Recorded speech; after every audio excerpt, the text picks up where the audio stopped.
Right, we'll begin with the flag salute. I pledge allegiance to the flag of the United States of America and to the republic for which it stands, one nation, under God, indivisible, with liberty and justice for all.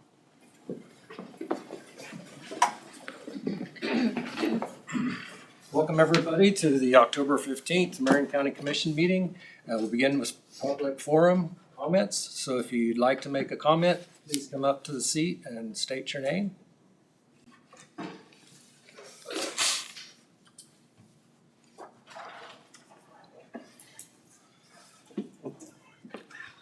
Good afternoon. My name is Quentin Gore, and I would like to comment on the memorandum concerning areas that planning and zoning need to review for wind farms.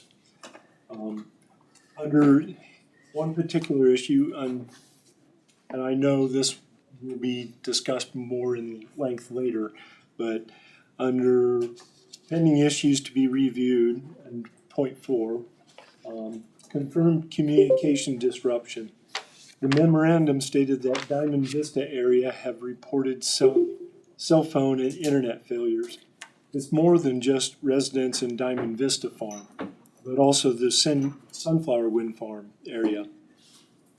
Sherry Pierce, living in the Sunflower Wind Farm area, has also reported issues with internet and cell phone service. The technician from Rise Broadband told her the issues were because of the wind turbines interfering with the signal.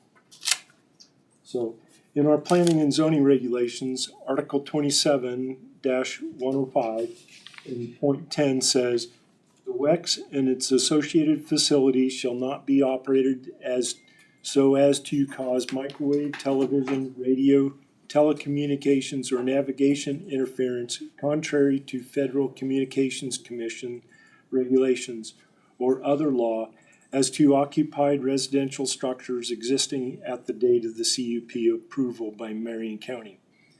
In event that the WEX and its associated facilities or its operations cause such interference, the applicant shall take timely measures reasonably necessary to correct the problem.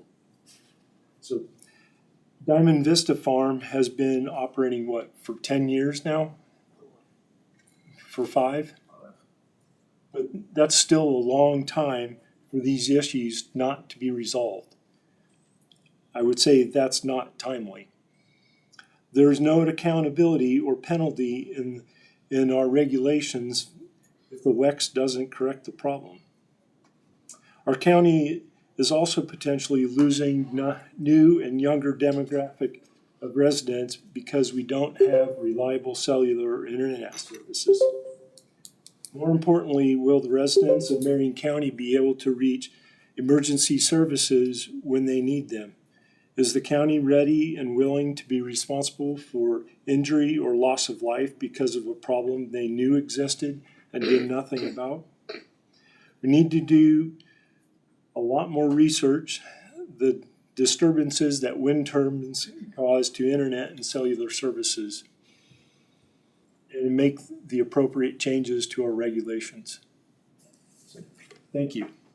Thank you for your comments. Okay, anyone else?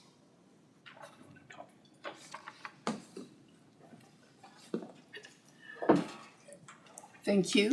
Yes. Could you state your name for the record and those online? Okay. Shirley Suderman. Thank you. Yes.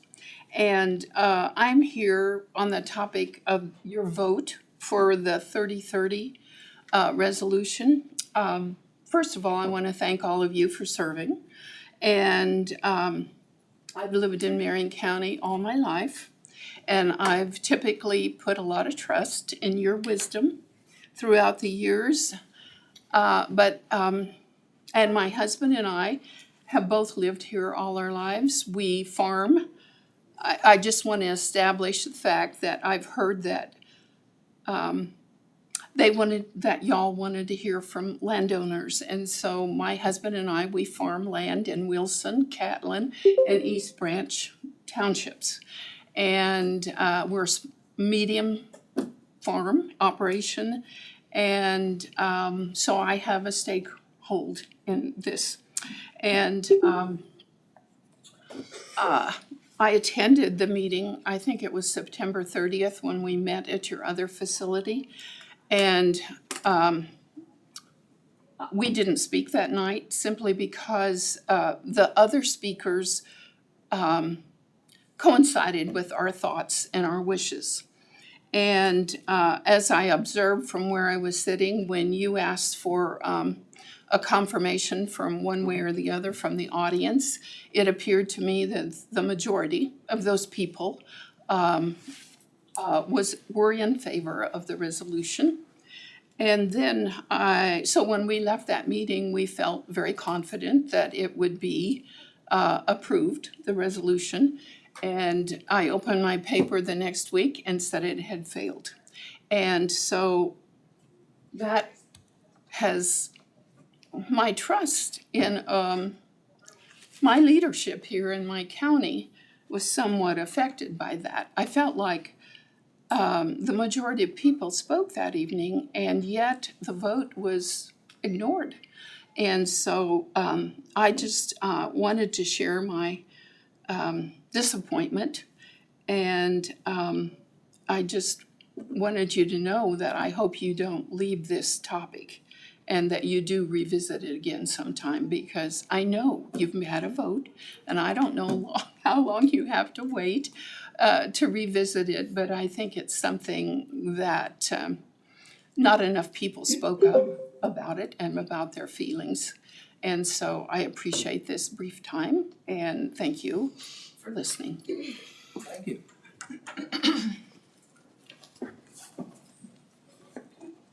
I'm Rose Davidson, Marion. And I want to correct you just a little bit, Shirley, that it was non-unanimous that everybody at that meeting on September 30th was, I said majority.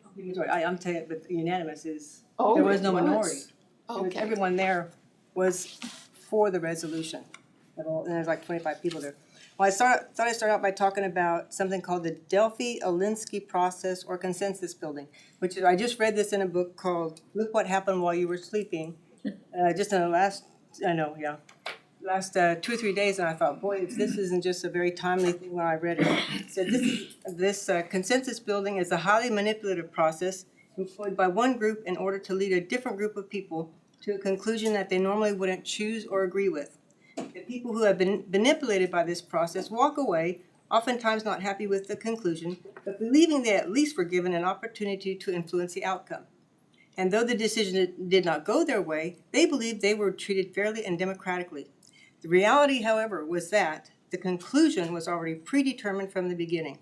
With skillful manipulation by the facilitator, decisions are made without the people realizing they are being misled. Even though one may not like the final decision, you are deceived into accepting it because they gave the appearance that you were part of the decision-making process.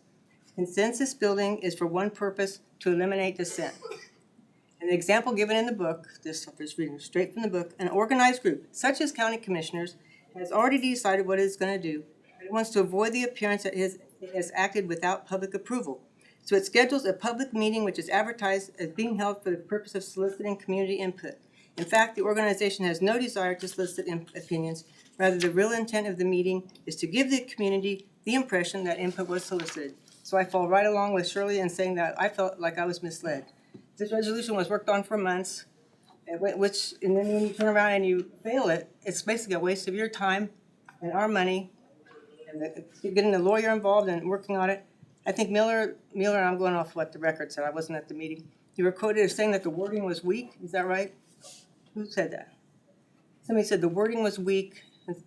Okay, ma'am, maybe I need to go back and check the paper. But if it wasn't weak, then why agree to a public, until you had that document where you wanted it to be, why hold a public meeting? And then speaking of the meeting, the biggest effect, the biggest group of people that in the county that resolution affected was the landowners, which is the farmers. You held it during harvest, at supper time, which is just not a good time to hold a meeting. It could have waited until after harvest when things were slower for them so that they could have attended if they wanted. We waited this long, and so you need to be thinking about your constituents and who's going to be the ones that are going to want to attend the meeting. I heard that, and then once again, I'm remembering, but some of you got phone calls against the resolution. Okay, and at the meeting, there was 25 people who took time to drive there and took time out of their day, right at supper time. And that's, to me, that's a large group of people, more than what you have in this room today. The there's like 15. And yet, you've got 8 to 10 phone calls. To me, a phone call is maybe worth 5 people in attendance at a meeting. The people in attendance very much outweigh any number of phone calls unless you're getting a bunch of phone calls. So I think that the majority of the people that were willing to speak out and have an opinion was greater than the phone calls. But they did accomplish one thing. It brought the 30 by 30 land grab to the attention of the people. And that's the very important thing. The resolution is really, it's not a law. It's just the county saying, we don't agree with this, with what the government's doing. And so you're taking a stand against something. And I think that's an important thing to do on this use like this. Sorry, but we're past the 3 minutes. I'm talking as fast as I can. I know. Time goes fast. I could talk faster, but you would not be able to I understand. know, but I'm sorry, we are. Well, I just don't want to see this type of being misled happen now with the wind farm issue, which I think is a much bigger issue now. The resolution was peanuts. The wind issue is very, very important.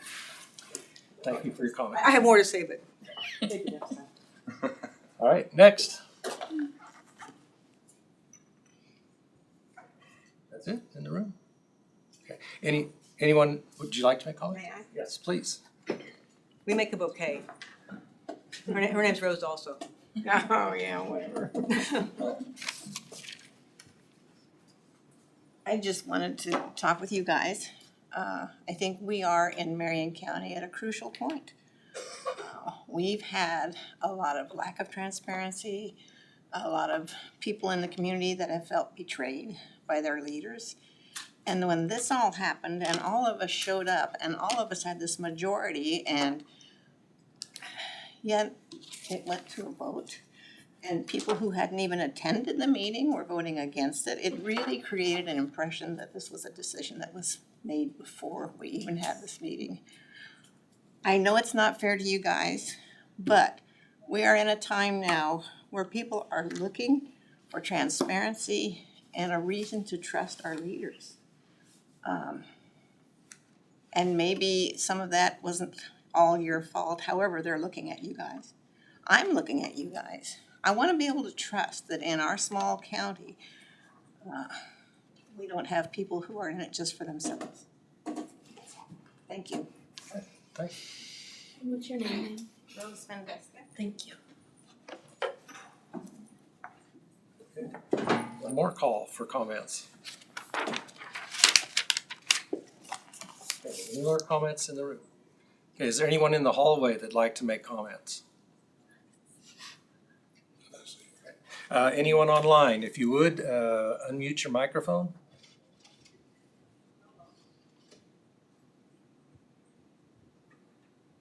Okay, not seeing any public comments online. We'll close public forum, move into agenda approval. Any additions or changes to the agenda? If not, the agenda stands as presented. Where are we at? We're at 12:45, so let's move the administrative items to the end and give Mr. Dirks opportunity. You're on the agenda for 12:45.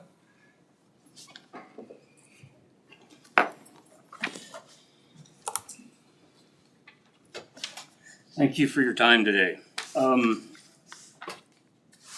Hey, did in my request, I want to kind of talk about the memo that was developed a couple weeks ago regarding any proposed or needed consideration to planning and zoning regulations regarding industrial wind facilities. I got that last week, so I'm gonna start with the information from Brad. He lists pros and cons.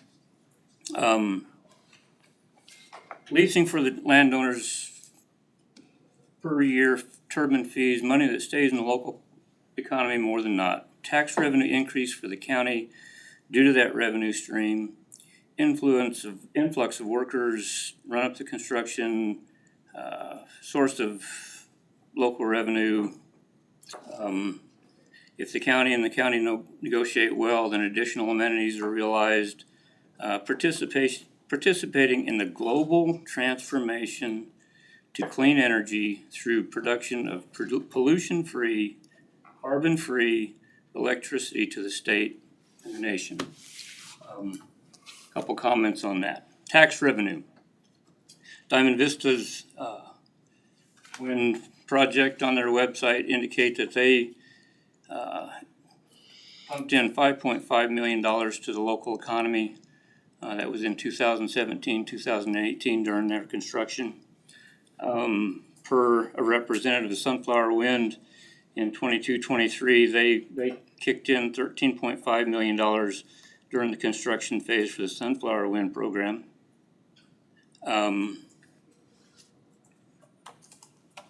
Diamond Vista, according to you and your comments to Dickinson County Planning and Zoning, $2 million per year in landowner payments.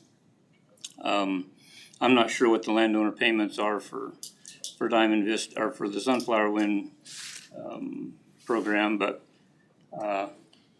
you know, we had a couple weeks ago we had an accountant, and I've heard this from economists that anytime money is influxed into a community, that money rolls over 6 times in the community. No, I'm a simple guy. I don't doubt that money was put into the economy because I have no proof that it wasn't.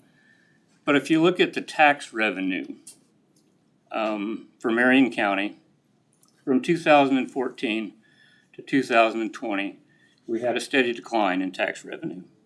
2017, 2018, when apparently $5.5 million was injected into the community, we still had a decrease in tax revenue. Tampa, which I think it's been said that they benefited from this, I think from 2016 to 2018, their tax revenue increased to $140.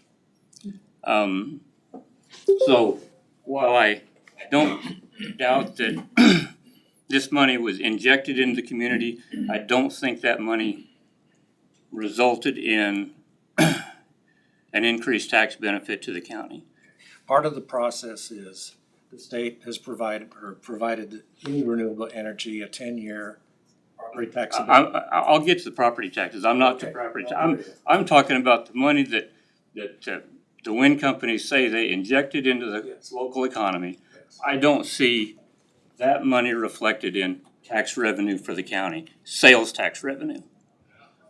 Those tax revenues continue to decrease. The only increase you see in tax revenue is in 22 and actually starting in 21, 22, and then drops off again in 23. But if you'll remember, during that time frame, there were millions of dollars in COVID money injected into the community, along with 7 and 6.5% inflation during those 2 years. So obviously, that money was injected directly to individuals in the county, and we see that turnover of the money and an increase in sales tax, I think, due to the COVID money. So I would recommend that the county do an economic study just to see what actually benefit you're getting from these wind farms in the overall local economy. I know that individual landowners are getting this payment. I would submit that most of that is going to either paying off their debt or actually acquiring new properties, not supplementing directly the local economy. Tax money.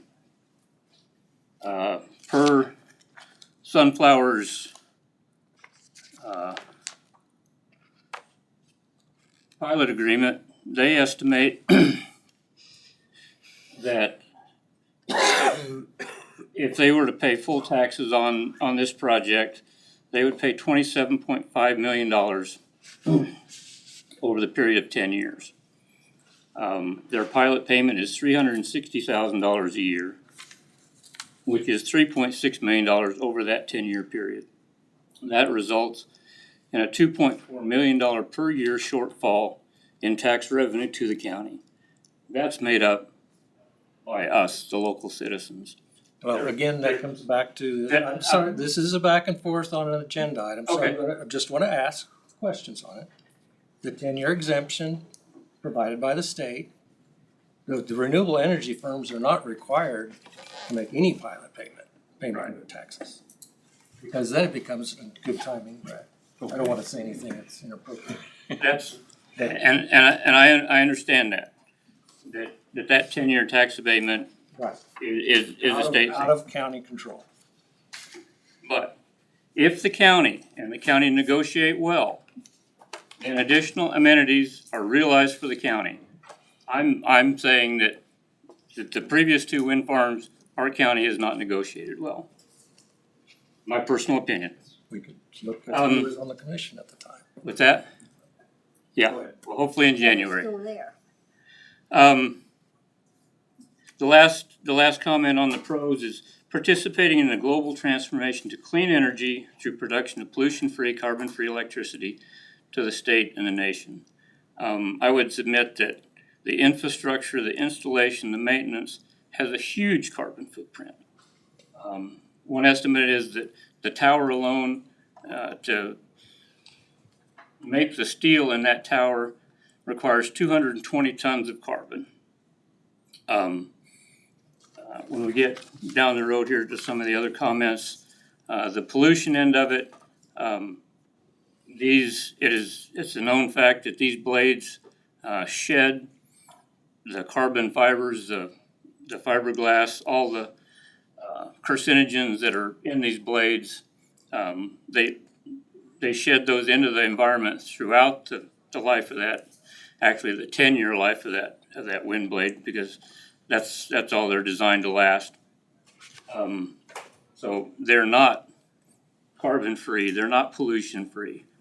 And there's more and more stuff coming out that there's other impacts that we don't know about yet. And that if you get the density of wind farms required to meet our nation's energy demands, they actually have a significant environmental impact in temperature increase, and that's from the Harvard Gazette.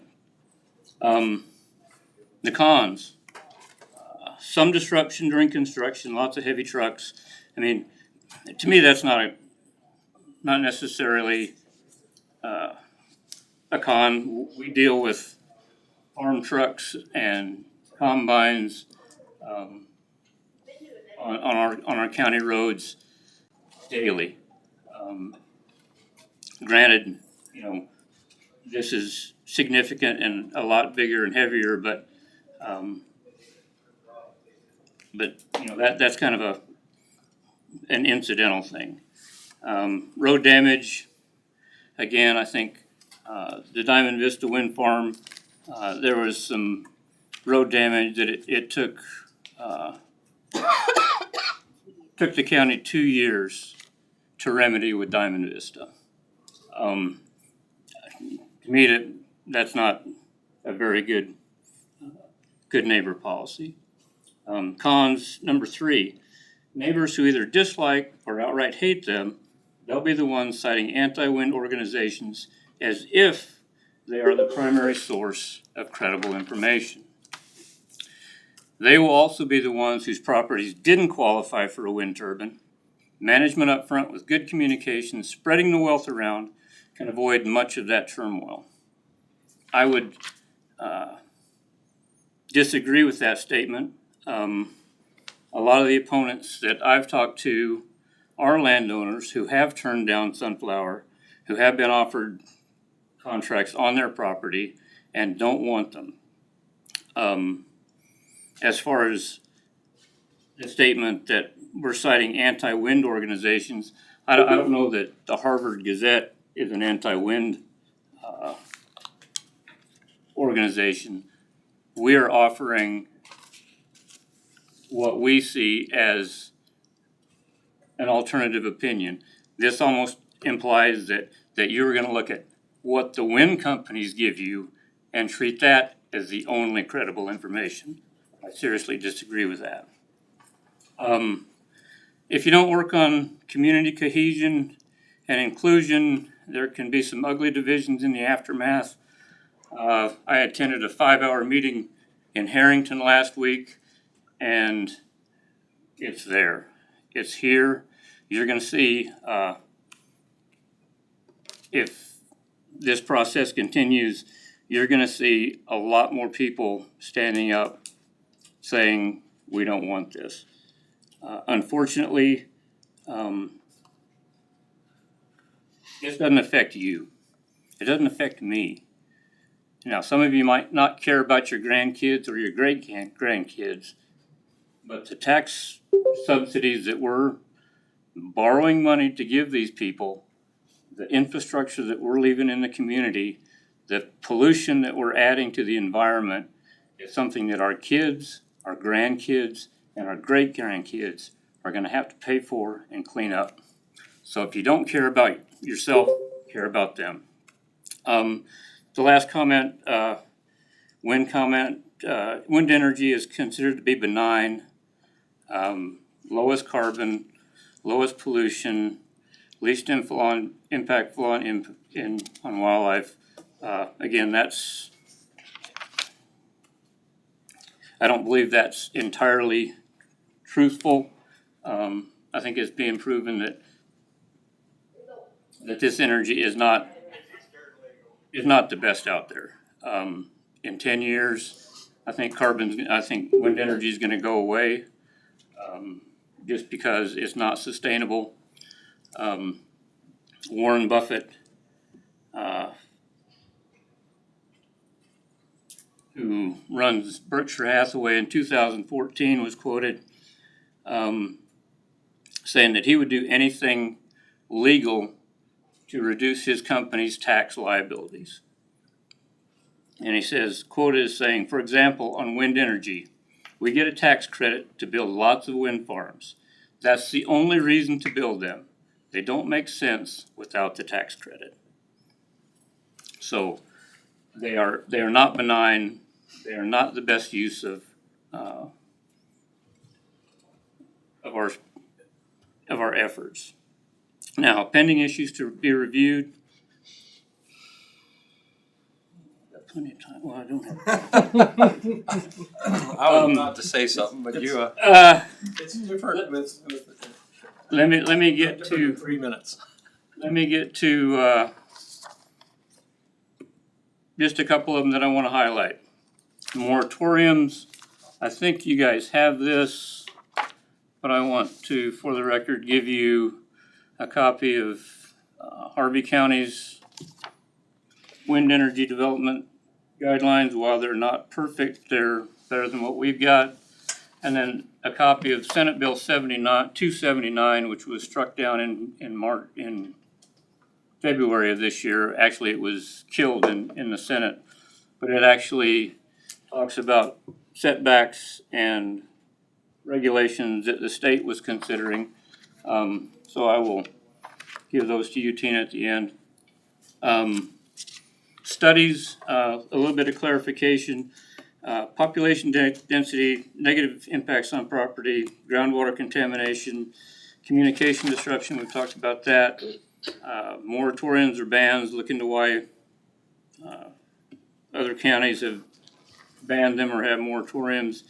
Airport issues, complete review of studies done for Diamond Vista as well as additions made for Orsted.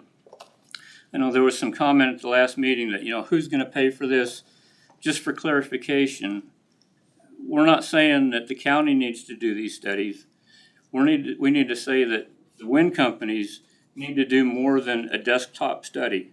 At that meeting in Harrington last week, I heard an individual from an L say that when we did this, we didn't see any eagles in Dickinson County. I beg to differ. There are eagles in Dickinson County. So those things need to be beefed up. Post-construction monitoring, you know, you said, to the county planning and zoning up there that in 5 years on 10 wind turbines, you've only seen 3 dead birds. You've got coyotes there. These coyotes actually make their rounds of these wind turbines because they know it's a free meal every night.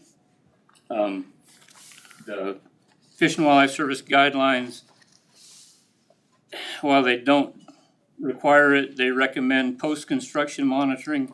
I would venture to say that neither one of these wind farms has done any post-construction monitoring of what their actual impacts are to bird species in this county. And before anything moves forward, they should do that. Pollution cleanup costs, as I stated before, you know, the decommissioning plans need to be really beefed up. Article 27, everything in Article 27 needs to be on the table. During the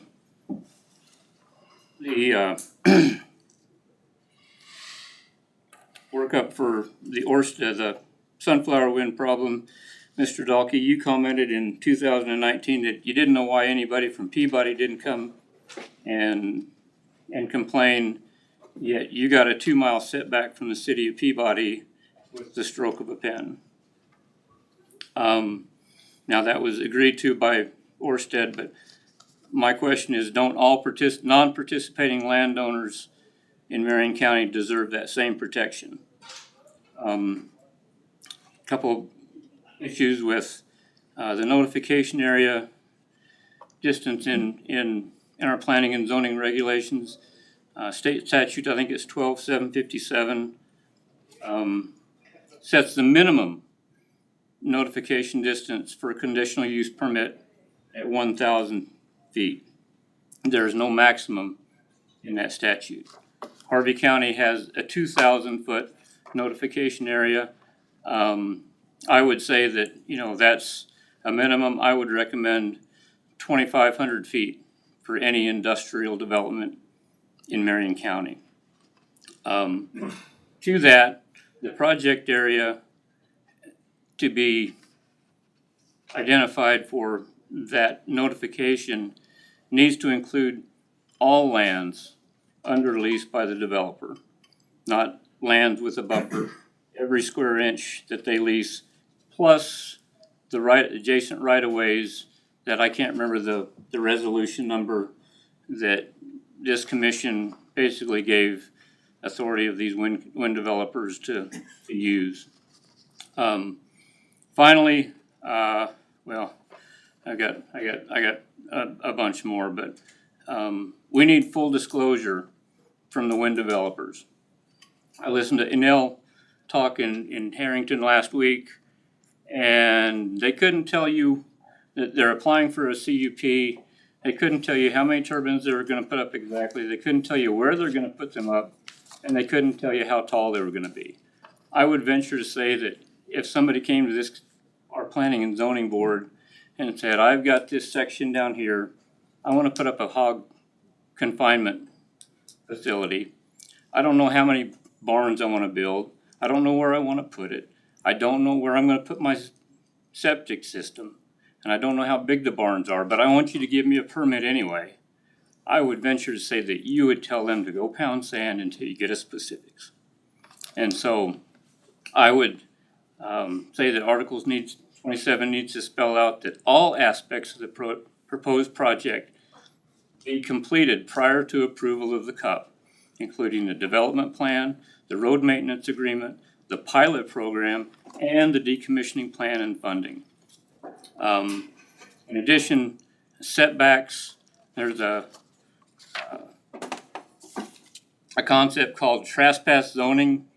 When you have a setback that goes from a particular to a facility to a residence, and you establish that facility, the land between, if that setback is actually designed as a safety feature, the land between that you own between your residence and your property line, you've actually created a take.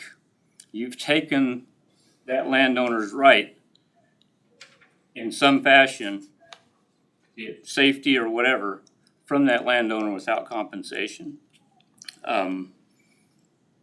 So I would say that all setbacks need to be established from property lines, not from residences. Setbacks from public roads, the current setback is 500 feet. When one of these wind turbines comes apart and throws fiberglass all over everything, God forbid somebody's driving down the road and gets hurt.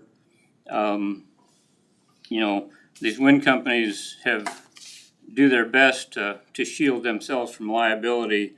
They've got more lawyers than you could fit in this room, so they're not gonna be the ones that the individual is gonna be suing. You are, because you're the ones that allowed that. So those setbacks from public roads need to be seriously looked at to provide for safety for the citizens of Marion County. One other thing that I do need to mention, Mr. Jantz, you stated that individuals in this room that don't have any financial interest in this particular upcoming wind farm don't need to recuse themselves from this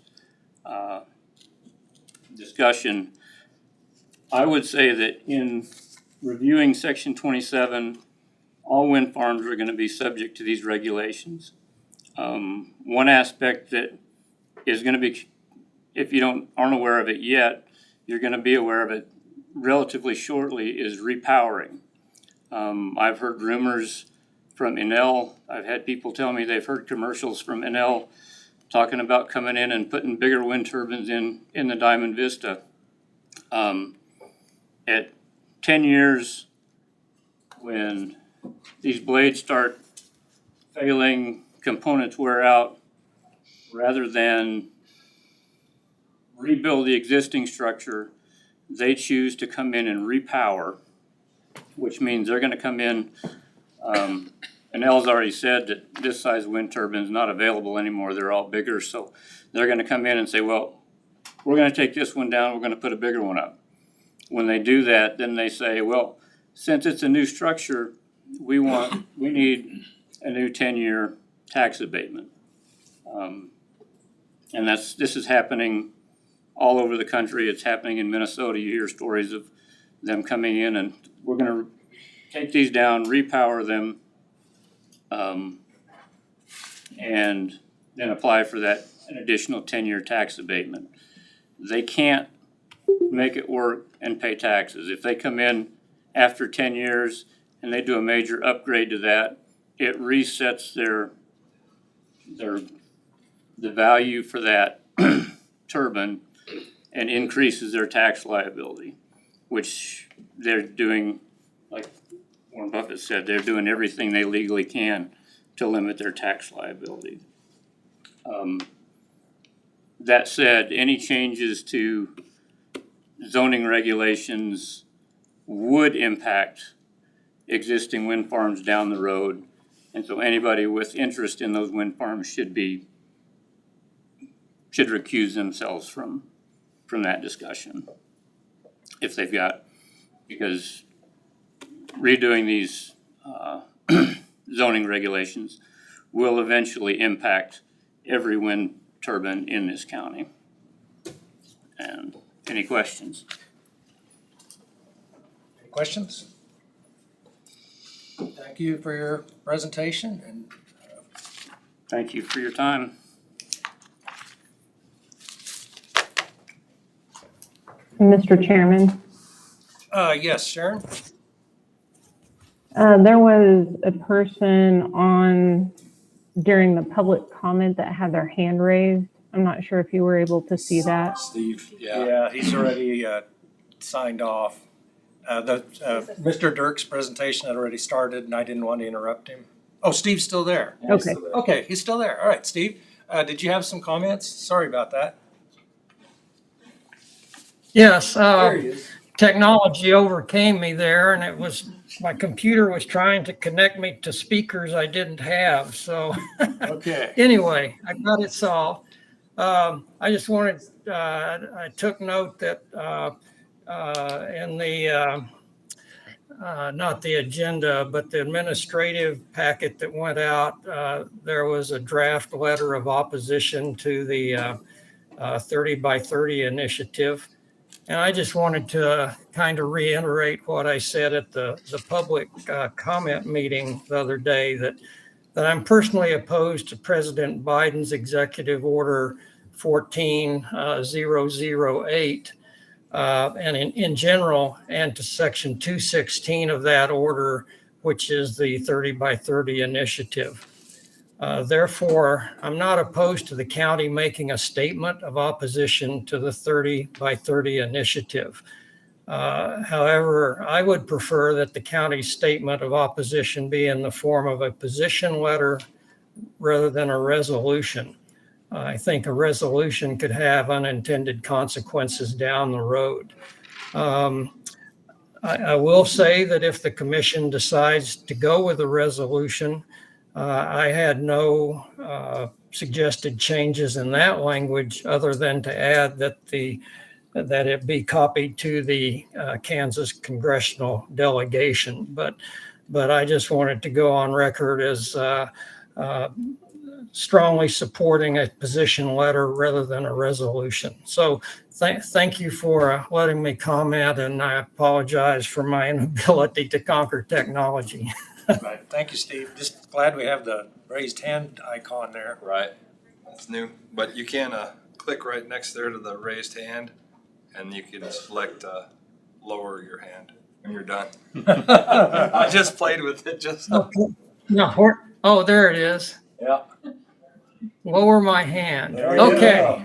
So we'll Thank we'll you. use that Appreciate it. resource down the road when somebody wants to speak. We had training today. Yes, I thought that was Okay. neat. Very good. Okay, that wrapped up back on the public comments. Mr. Dirk's presentation. So let's move back to administrative. Okay.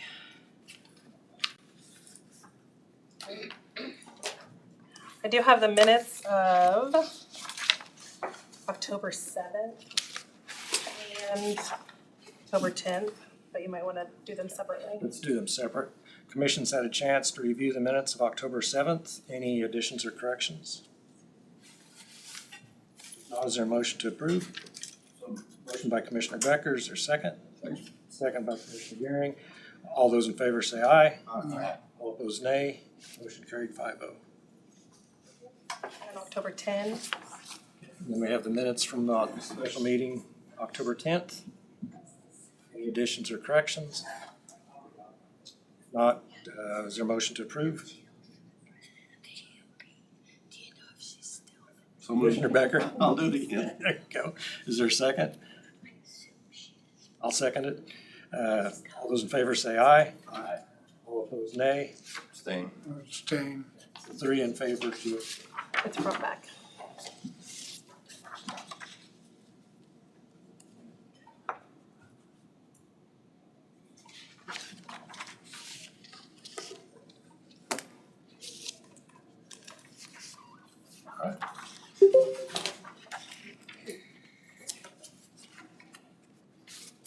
Okay, then I have early checks in the amount of $27,023.58. Questions? Yes. Just a question on attorney body transports. Do we have a local place? These are two different locations that they went to. Does anybody know anything, just the attorney, anything special about them or something? I mean, I think that is a difficult service to get and only certain places do it. And we don't have, we don't have nothing. we don't have control over it.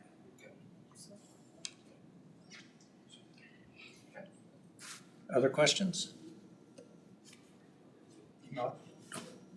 No, it's just that, I just know that in the past, there was a matter of discussion with having difficulties finding a service at certain times, so. Put us up north then, we was transporting up north there for a while, Topeka or something. That's been a few years maybe, but I thought it was. Well, I think that's your capital city. that's Wichita, isn't it?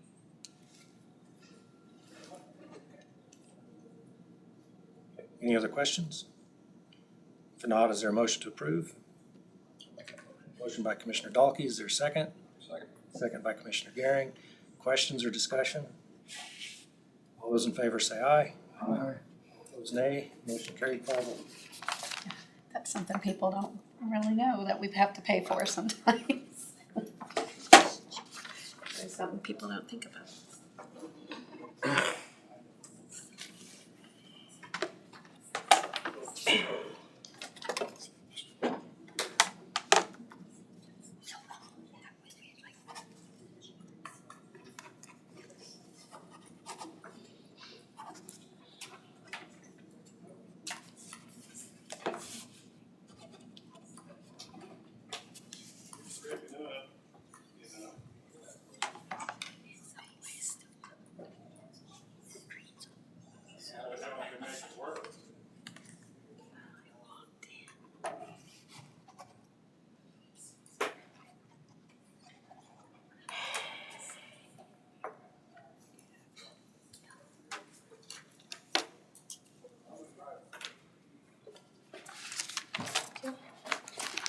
And the last thing I have, I was just gonna give you guys a little update on the election.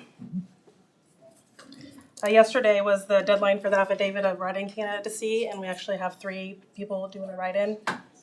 One is Randy Dalkey for commission, and we have 2 for the county attorney. Nice. Michelle Brown and David Graham, and they're actually on the Morris County ballot as well. Interesting. Brown. Mhm. Today is the last day to register to vote. Tomorrow we are starting to send out the mail-in ballots. As of right now, we have 247 and we are still processing those. Early voting begins on Monday at 8:30, and I think I gave you guys a schedule. And then also UACAVAs, which is overseas ballots, we have sent out 26 and received back 12 so far. So. Questions for Ashley? Thank you for your diligence. We appreciate it. You're welcome. Hey, Tina? Okay. You had the report in your packet. Does anybody have questions? Questions? No, Okay. that EMS ambulance just seems to find another way to get delayed all the time. Yes, I know. Now it's a hurricane. Okay. Well, we'll see how that all goes. Fortunately, that plant wasn't a direct hit. They did have some damage, but it wasn't wiped out or anything like that, so. Just slow down commerce probably. So I did put in your packet just a summary over the first 5 months of us being self-funded with our health insurance. And so, of course, the very first month is a large savings, but we were transitioning at that time. So overall, over 5 months, if we just look at what we paid last year versus what we've paid this year, we're $116,069 ahead this year. That doesn't count the increase in premium. So I didn't go back and do a whole big analysis of if, because there are a lot more factors that could play into it, but just looking solely at what we've paid in for claims and premiums versus what we paid in for premiums last year, we're $116,000 ahead after 5 months. So just thought I'd let you have that information. It's a good thing that right now. Yes, right now. Stay healthy. It needs to be. Everybody stay healthy. Let's give it a chance for it to grow so that that can be cashed Right. and held on to in case there is a claim. Start building. Keep everybody healthy. Good news. In your packet, I do have a memorandum of understanding between Butler County Community College and Marion County. We are looking at hosting an EMT class. It will be through Butler Community College. It'll be held at 1240 Commercial. Everything has been agreed to. We just need the official approval of the memorandum of understanding. And then if you're okay with that, I can sign it. Did anything, Brad see anything? I mean, you went through it and No issues with both that. of you have? No issues with it. That's Well, what you're asking. That's what he's gonna wanna see. Any questions? Did anyone see anything that they wanted to follow up on? Is there a motion to approve? Let me go. Um, I'll second then. Motion by Commissioner Gehring, second by Commissioner Dalkey. Questions or discussion? All those in favor say aye. Aye. All opposed say nay. Motion carried 5-0. Okay, I will get that signed and return to them. Good to have that class going. The next thing that I had in your packet was the agreement, the collections contract with CVK. And this one is ready for approval as well. The one thing on it, it does have a 90-day written, Cancellation. yeah, so a notification period if we want to cancel the contract. So that would be the only thing. Fees and charges was just a little weird reading through, but I think it all makes sense. It's just saying 100% comes here before 30% comes there. Yeah, it does make sense. I think everything looks good. Brad reviewed it. He also did review the ratings of that company just to verify with the Better Business Bureau and other regulating agencies. And they have they're a legitimate company, and so. I've also worked with them in several other government entities, and Okay. generally they've had a good experience with them. Okay, so there's a track record. Mm-hmm. Very good. They're in good standing with the Secretary of State. All of those kinds of things are in order, which one of the first things you look for to make sure those T's are crossed. So. Any other questions? I think it's all. Is there a motion to approve? Yeah, so moved. Motion by Commissioner Gehring, is there a second? Second. Second, Commissioner Becker.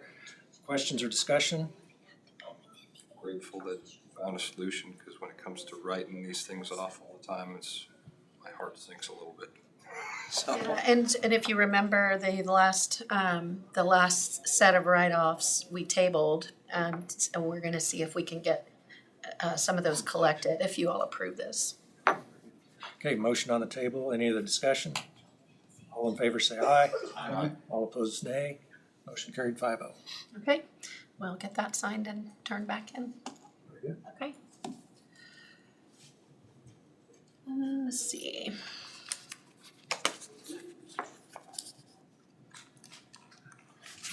I will need an executive session for personnel, but also in your packet, you did have a draft. I know that, I know that at one time you had all talked about on the 30-30 issue that some of you might be supportive of a letter of opposition or would like to have something go in on that. And so this, what is in your packet is basically the resolution but reworded as a letter. And so that's was put forth for your consideration to discuss if you want to, or to move forward if you want to, or to do something different. But I just want to include that. Did we vote as a commission to ask for a draft? No. I just did that because I know you had talked about it before. It's just something, if you want to consider it, you can. It's there for you, so. That was talked about when we first started, Ken. Well, Right. we talked about it, but we didn't vote on whether to go ahead and look at a draft statement. No, I was just kind of preempting because I figured there might be more discussion on the matter. So you can do something with it or nothing. That's up to you. That was just me trying to. I'd like to put it on the agenda for next week. Okay. Is that agreeable to the commission?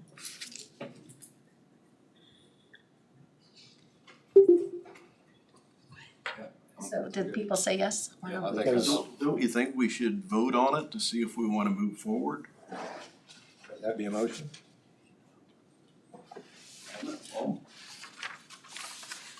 I'll make a motion that the commission should take a vote on whether to move forward with a statement.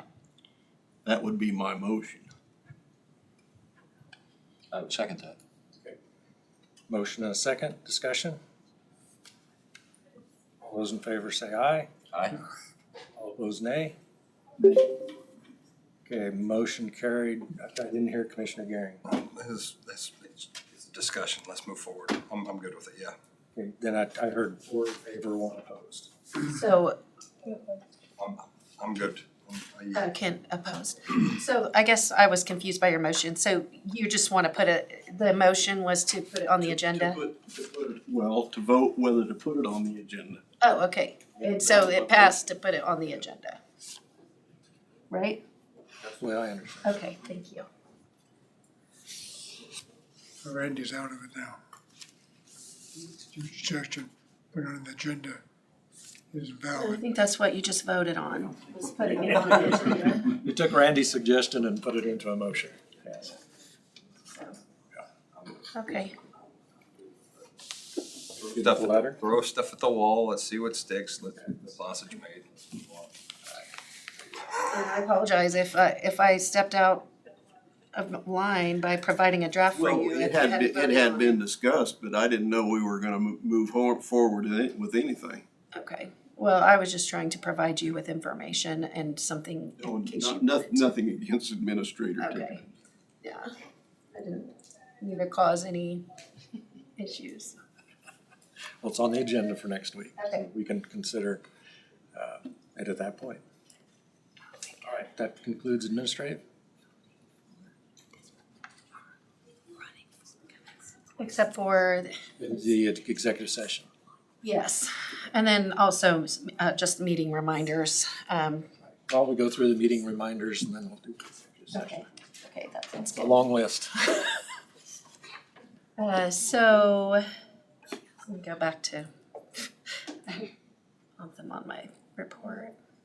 So, tomorrow, the North Central Kansas Regional Juvenile Detention meeting is being hosted here in Marion. And so that is a meeting of that board. But Commissioner Mueller has invited the board members, you to attend if you wish to. Do any of you know, it's at 10 o'clock, it'll be at 1240 Commercial. I didn't know if any of you are planning to attend. Trying to squeeze in a little bit, I can't. Okay. I think I can probably get there. Okay, Say, Down the street. I might be. okay. Let's do a notice. I'll do a notice that you may be there. This is not like, it's not county business, it's North Central Right. business, but No business conducted. yeah, the commission's involvement is just as the host county. Okay, and then the next one is on Wednesday, is the senior citizens meeting in Hillsborough. Thursday. Thursday. Oh, sorry, the 17th. Tomorrow. Tomorrow's Wednesday, I'm planning. Thursday. Yeah, we'll need notice for that one too. Yes, okay. So just a reminder about that. Next week, we have a regular commission meeting on Monday, and then you also have the Regional County Commission meeting in Council Grove Monday evening. Oh, that's right. CDDO, in the middle of that somewhere. Okay. You're gonna be busy that day. Oh, yeah. Okay, so that was the meeting reminders that I had, unless I've forgotten something. How long would you like for executive? Oh, I probably just 5 minutes. I move we recess into executive session in order to discuss personnel performance of an individual pursuant to KSA 75-43(9)B. Item 1, personnel matters. Commission Brad and from 1:30 to 1:35. Second by Commissioner Garing. All those in favor say aye. All opposed say nay. Say 5-0. We'll be back at 1:35.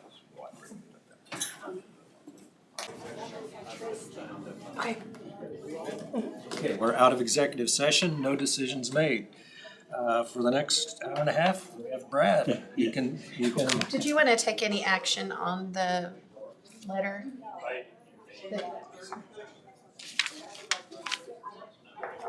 Or we came out of executive session.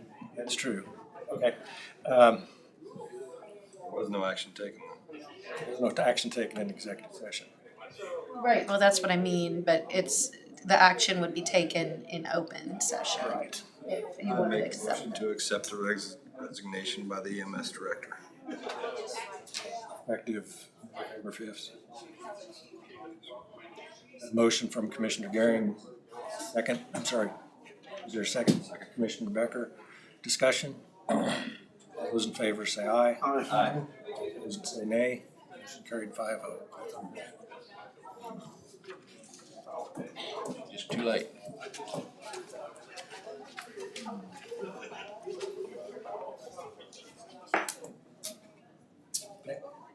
Brad? I'll just follow up on one that I hadn't had on the list, but anything else that you would want from staff or any other information that we should provide or I can provide on the 30 by 30 since you're gonna have this on your agenda again next week? You did a good job of encapsulating that into kind of a letter form. That's pretty much my last effort on it. So if there's anything else you need that would assist your discussion, or If it's not a resolution, it doesn't hold any water, so why mess with it? no, nothing? No. Okay. On the, our damaged bridge, Cook, Flat and Strobel is doing the evaluative process. And I talked with Kenny about it, and he said, well, it's kind of like buying a new car versus a used car. And I said, yeah, well, sort of. So they're putting that together, which will then be shared, and I've already included that to them with the insurance carrier handling that and the appraiser. It's going forward in that way. On the docks, Isaac and Tina and I will be meeting on Friday to start to look at all of that and see where we are and what we can do with that one. Also, Tina doesn't know that yet, but I had also asked Sharon if she was available. You gave the list, the general list in terms of the wind turbine evaluation and OX and all of that sort of thing to her. And that's fairly broad in nature and takes some time. There's 3 or 4 of those that I already had some information on. So what I'm hoping to do is sit down with her and with Tina involved as well and determine who's going to do what, because some of that I can assist with and make sure that it occurs. Fire district's the only thing that I'm waiting on. I've drafted the letters for both as well as the resolutions. The insurance requirement, I need to do a little bit further investigation. The statute says that they're to provide a bond. Doesn't say how much. I would assume it would be something akin to at least what has been their budgeted amount with a certain percentage on top of that, like 10 or 15% or 25%. That will to some extent be determined by you, but you'll want a recommendation as to what kind of number do we need. The statute does not outline, it just simply says they are to be bonded to that extent, and the county commission has the right to make that determination, ascertain what that amount should be and required of them. What have we done with all the other fire districts then? I don't know. I don't know, Tina, if you have that, you probably don't have that. Are they bonded or they all have a different Well, size? I haven't ever even, I just know that the statute requires it. And so if we haven't, we're going to. And I wanted some kind of a uniform formula, at least for these two, but that's a good question. And I'll check on that too and see what we need to do there, but it needs to be in place. And it's an annual amount. And that's bonded for lawsuits, is that what it's bonded? Well, for any kind of embezzlement, any kind of negligent loss. Well, I just know that as a secretary, I was bonded for the department, the Peabody, but I don't know about the department period being for lawsuits or something like that. I don't know. It'll be a little different. This is basically what we're turning over to them is their own accounting. So they'll manage their own financial assets in terms of the monies that they receive that are tax dollars. To that extent, they need to account for them. If there's any kind of a loss or there's any type of misuse or misappropriation of those funds, that needs to be bonded for.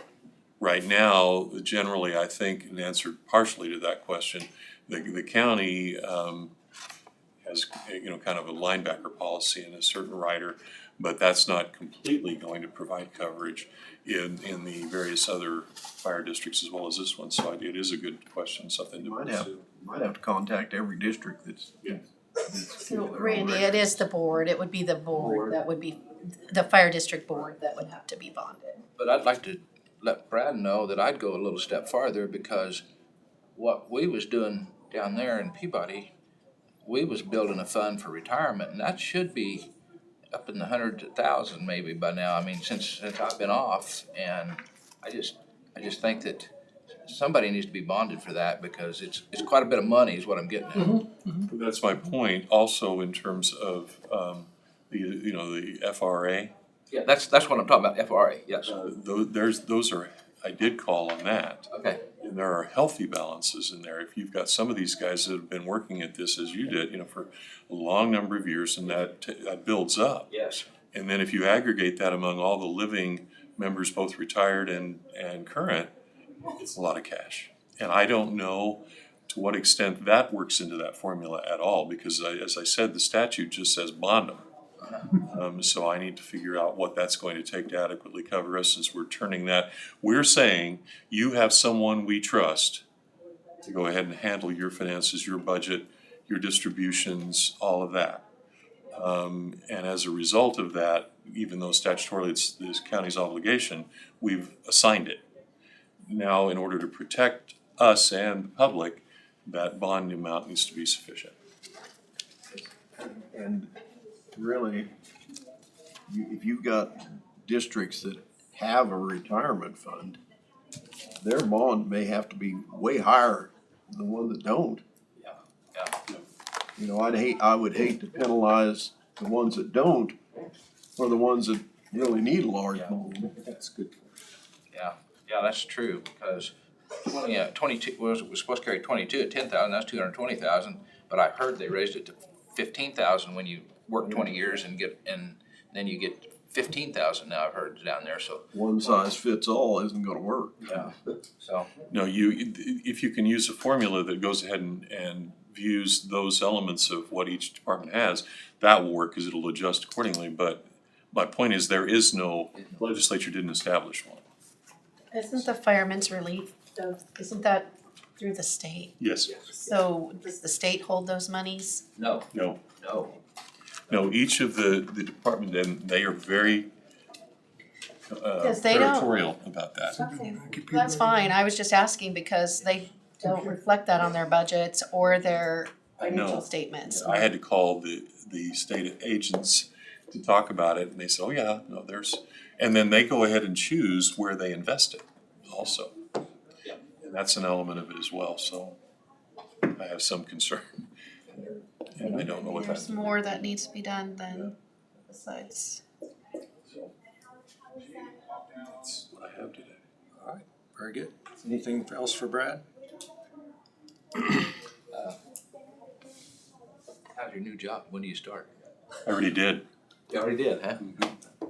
Good. Just heard you got it. Cool.